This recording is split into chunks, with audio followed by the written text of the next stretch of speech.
निश्चित भाव में गोटे कथा कहि एठी गतकाली राज्य सरकार जो कैबिनेट बैठक रे जेभली भाव निर्वाचन को आखि आगे रखिकी आदिवासी मानकर पाई स्वतंत्र पैकेज घोषणा करिबा एवं निर्वाचन बैतरणी पार हेबा पाई ये आ गोटे चाल खेली एवं चक्रांत मध्य करिसंती। जो आदिवासी मानकर जमी को बिक्री करिबा पाई शिल्पपति मानक निकटरे अण आदिवासी मानक निकटरे जो से प्रथम टीएसी रे पर कैबिनेट रे ताकू निष्पत्ति नैथिले एवं पास करैथिले ताहा विधानसभा रे एवं ओडिशार आदिवासी लोक माने ताकू विरोध करिबा कारणरू सरकार लास्ट रे यू टर्न नैछंती एवं ताकू संपूर्ण भाव में प्रत्याहार करिसंती बोली गतकाली कैबिनेट रे घोषणा करिसंती। किंतु एथिरे सरकारंकर जो चक्रांत एवं सरकारंकर जो आदिवासी विरोधी मनोभाव ताकू जेते ए पैकेज माध्यम रे घोषणा कला परे मध्य आदिवासी माने आजी तांकर सामाजिक सांस्कृतिक अर्थनैतिक विकास क्षेत्र में जेभली भाव में आगू जीवा कथा ताहा करई पारि नाहंती। आज भी जदि आमे देखिबा ताले आदिवासी टीए तार जमी जंगल और पहाड़ जो रोची ताकू पट्टा एपर्यंत देई पारि नाहंती। संपूर्ण भाव में जीवन जीविका मिशन रे मध्य जो योजना गुड़िक राज्य सरकार करिसंती ता आदिवासी लोक मानकर पाखरे आदौ पहुंची पारि नाही। आज भी आदिवासी लोक मानकर गाँव रे अपहंच इलाका हिसाब रे निजे राज्य सरकार मोर विधानसभा प्रश्नर उत्तर रे मध्य से देइछंती जो थे कि बिजुली नाही पानी नाही अंगनवाड़ी घरटीए मध्य नाही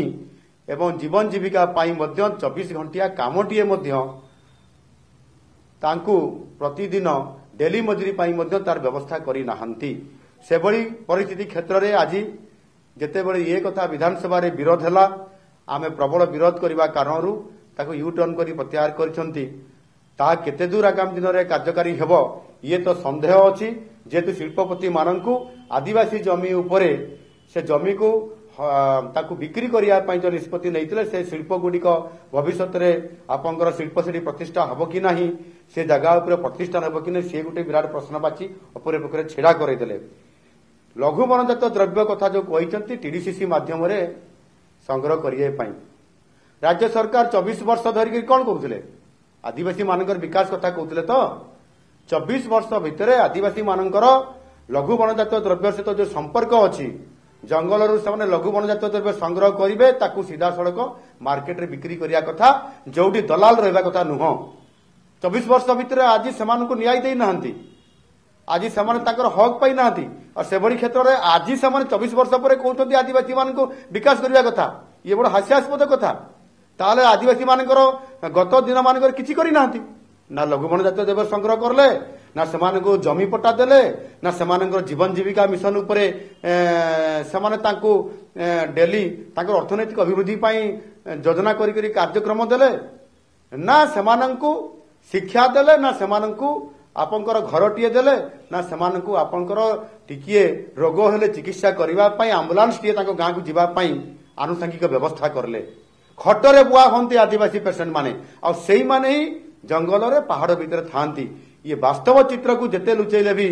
लुचिब नहीं। राज्य सरकार आदिवासी विरोधी ये कथा मु जोर देकरी कहबी आज कैबिनेट रे पास करिसंती काली ए बिल केबे पास हेबो केबे सेमानकर कार्यकारी हेबो सेमानको आहुरी अधिक 24 वर्ष दरकार हेबो कि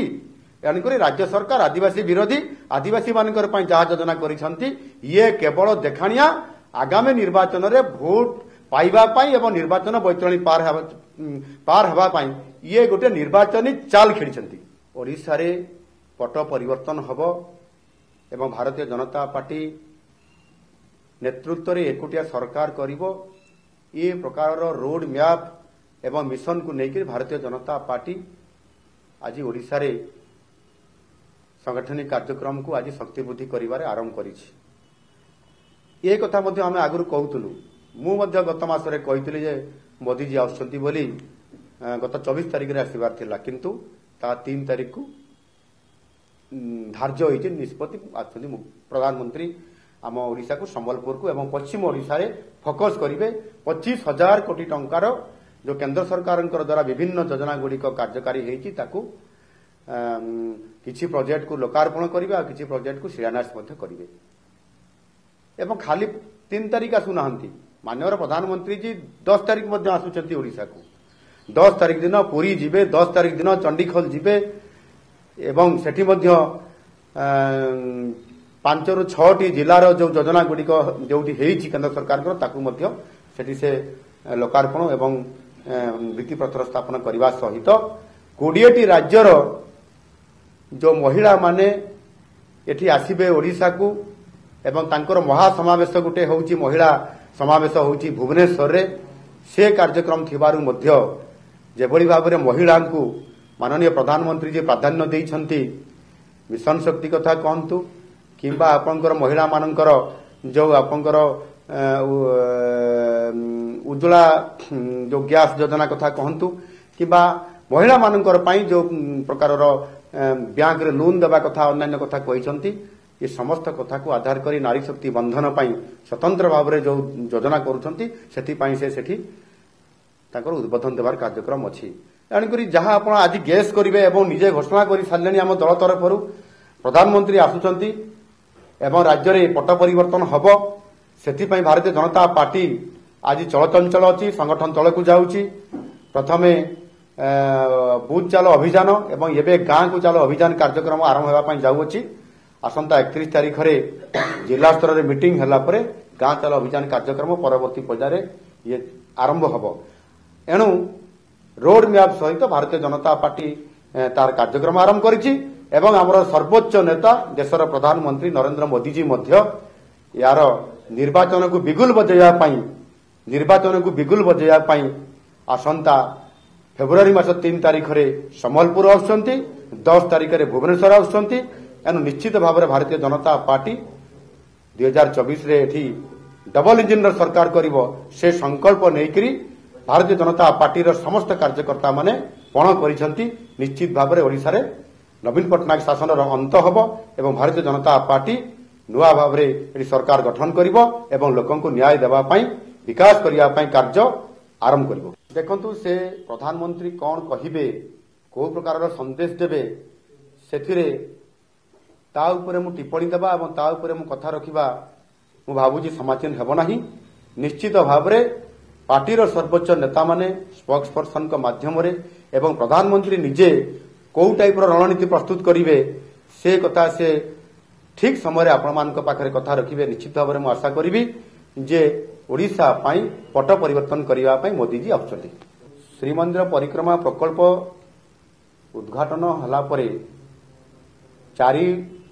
द्वारर कबाट खोलिबा कथा बा द्वार खोलिबा कथा जहा राज्य सरकार तांकर प्रवक्ता माध्यम रे कहूतिले वास्तव में से कथा केवल छलना थिला जेमिति आपंकर जो रत्न भंडार खोलिया पई जो चाबी कथा आसिला पर डुप्लिकेट चाबी कथा परिकल्पना करिकि जो कथा आसिला ठीक सेमति 4 द्वार खोलिबा कथा मध्य एपर्यंत राज्य सरकार सठिक निष्पत्ति नेबारे सक्षम होई पारु नाहंती बा अक्षमता प्रकाश करूछंती टिकिए जदि कौटी गोडमाड़ हो ताहले तांकर सरकार पतन हम ये कथा को बोधे से भीति करिकरी भयभीत अछंती किंतु गोटे भक्तंकर पाई ठीक कथा भक्तंकर पाई एवं ओडिशार 4.5 कोटी ओडियांकर आवेग को नेकरी जेभली भाव में भविष्य को आधार करिकरी तत्कालीन प्रशासक माने यहाँ को 4 द्वार करथिले भिड़ हब एवं श्रद्धालु माने शांतिपूर्ण भाव में 4 द्वार माध्यम प्रवेश करी महाप्रभु जगन्नाथ को दर्शन करेंगे भव्य दर्शन हम ये कथा को कार्यकारी करिबारे नवीन पटनायक सरकार फेल मारी एवं केवल वर्तमान भयभीत होकर मिछ कथा कही निर्वाचन को माध्यम किसी न करने चक्रांत करी जमी रत्न भंडार खोलीदेले जना पड़ो कौन अच्छी सरकार भांगीज ये प्रकार भयभीत ना से रत्न भंडार चाबी माध्यम खोलिबे कि आप 4 द्वार खोलिया निष्पत्ति नेबे जदि प्रकृत सरकार सत् काम करुथिबे एवं प्रभु जगन्नाथ सेवा करने निरपेक्षता अवलंबन करुथिबे ताले जदि सत्साहस अच्छी निर्वाचन पूर्वर आपंकर रत्न भंडार खोलिबा सहित 4 द्वार खोली पारिबे कि ये प्रश्न मुझे पाखे छाड़ी से जवाब देवा दरकार एवं मते जवाब देवा दरकार नहीं 4.5 कोटी लोक जवाब देवा दरकार एवं उत्तर रखा दरकार ताहले आम जानू जे प्रकृत में महाप्रभु जगन्नाथ राज्य सरकार ठोस काम कर वास्तव कथा जे एबे श्रीमंदिर परिक्रमा प्रकल्पर उद्घाटन पर प्रति जिलू स्वतंत्र बस लक्ष्मी बस जगन्नाथ एक्सप्रेस ये जो स्वतंत्र बस माध्यम लोक मानू परिक्रमा देखेबे एवं महाप्रभु जगन्नाथ को दर्शन करवा कथा आपन देखिए जो दिन परिक्रमा प्रकल्पर उद्घाटन है से दिन माननीय मुख्यमंत्री निजे परिक्रमा प्रकल्प उद्घाटन करला परे महाप्रभु जगन्नाथ दर्शन करने योजना भितर नथिला कार्यक्रम नथिला एवं जेतेबेले ये कथा गणमाध्यम प्रकाश पाइला 2 दिन पर जाइकी महाप्रभु को दर्शन करले अर्थात निजे मुख्यमंत्री निजे दर्शन करने प्रोग्राम रखुना आउ साधारण श्रद्धालु को किभली भाव से दर्शन करेंगे एठी केवल परिक्रमा प्रकल्प बुलेवा ना रे पुरी नबा बेलाभूमि बुलेवा एवं से लोक मानकु आगामी निर्वाचन रे भोट आड़ को आकर्षित करी कन्वर्ट करवा भोट रे ये प्रकार गोटे हीन चक्रांत उद्यम करिसंती सेति पई को जिला केबे जिबे किए जिबे तारीख धार्य होला परे मध्य से जिलार लोक माने जाउ नाहंती प्रथम फेज रे हम केन्दुझर जिला लोक माने आसीबा कथा आसिले कि ना बस व्यवस्था है ना आसबार व्यवस्था है ठीक से ही भाव में ये केवल लोकंकु भोट रे कन्वर्ट करने एवं श्रीमंदिर परिक्रमा माने आपन जो परिक्रमा प्रकल्प को देखा ना रे से डाकुचंती प्रभु जगन्नाथ दर्शन करने ना रे नहीं कि दर्शन भी करेबे नहीं ये केवल गोटे भोटर निर्वाचन चाल राज्य जातक विचार वास्तु विचार माटी परीक्षा पई संपर्क करंतु साधक नागानंद को 9439159052।